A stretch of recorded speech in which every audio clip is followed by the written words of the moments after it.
Today, the Mayor announced funding for a new scheme as part of his pledge to end rough sleeping in the capital by 2012.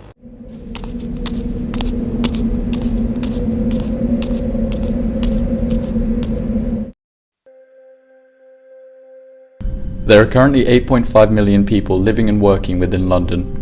However, up to 3,600 people are sleeping on the street on any given night. And with the Mayor promising to eradicate the issue by 2012, I wanted to learn why these people are forced onto the street and just how much help they receive.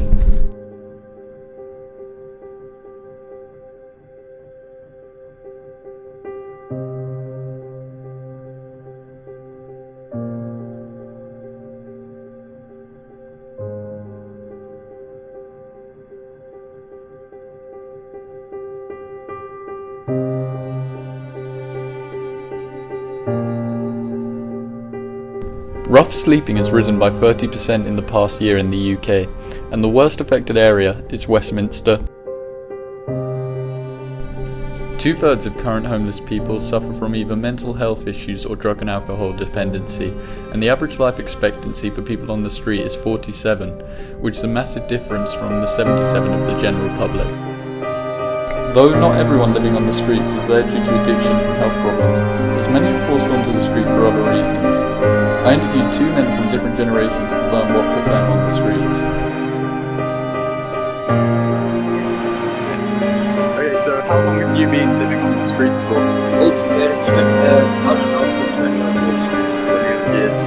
And so why are you sleeping on the streets? Well, 20 years with me and my partner split up. So how long have you been sleeping on the streets for? 1 month. 1 month? Yeah. And when did you come to the UK? Last year, 20th October. Yeah. Okay. Cool. And so, why are you sleeping on the streets currently? I'm lost my documents before I find a job. Yeah. Yeah. Okay, so you can't like get another job without your. I think I can't. I can get a cash hand job, but it's too difficult to find a place where. So what do you worry about on like a daily basis? Survival.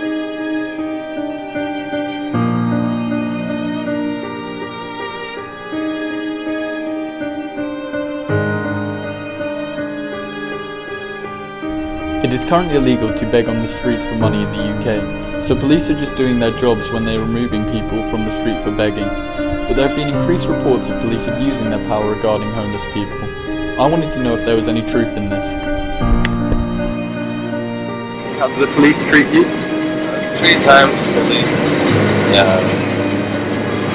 told me I need to go away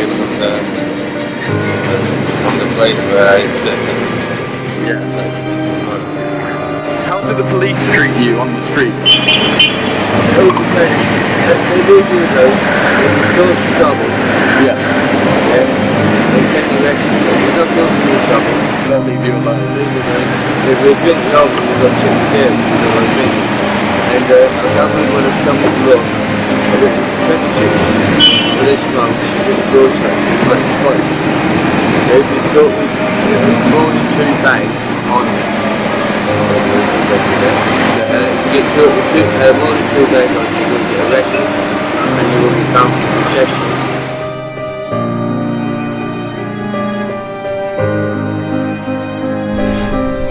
There are many charities across London that support people living on the street. I visited Land Aid to learn about the work that they do with young homeless people. Okay, so could you tell me about what Land Aid does as a charity? Sure. Land Aid is an unusual charity. We're a charitable foundation, so we raise money and we use the money that we raise to give to other charities around the country. What's particularly unusual about Land Aid is that we raise all of the money that we give from companies working within the property industry. So this can be developers, this can be construction companies, the people who put huge cranes up and build tower blocks. It can be surveyors, it can be law firms, it can be investors. But all of the companies and the individuals who make a lot of money out of real estate, out of buildings, out of the places in which we live. But clearly, many people are very disadvantaged and suffer, don't do so well in society. So our role is to help translate some of the generosity that people in the property industry have into tangible projects around the country, making a real difference for people who are homeless. So do you think that the government's doing enough for youth homelessness and the general homeless problem? I think if you talk to many of the charity workers working with young people who are homeless at the moment, they will say no. They will say that there are some things that the government is doing that is helpful, and certainly there are additional pots of funding available to help tackle homelessness. And there are certain campaigns that the government has been very supportive of, the idea of no second night out, that people are very supportive of. But mindful of the fact that we're living in a time of austerity, I think many of the people working in the charities we support would say that there is a disproportionate impact on those who are most vulnerable. And those who are most vulnerable are those who are homeless, who don't have accommodation, who don't have somewhere to stay, who don't have the basic things that we take for granted, which allow us to study, which allow us to make friends, which allow us to have relationships and so on. So I think many of the people that we working in the charities we support would say not enough. The real problem though, and this is not just a problem for people who are homeless, is that I think many in the charity sector and many in the property industry as well would say that the real challenge is there are not enough houses.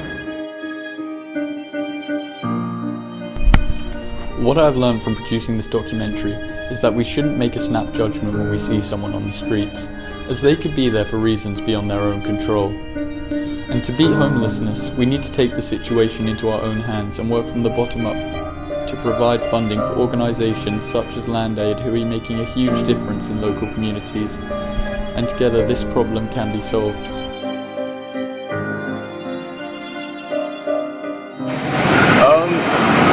So what are your hopes for the future from now? I'm looking to try and get in a place now. Yeah. Now I'm going back. And then I'm going to do training.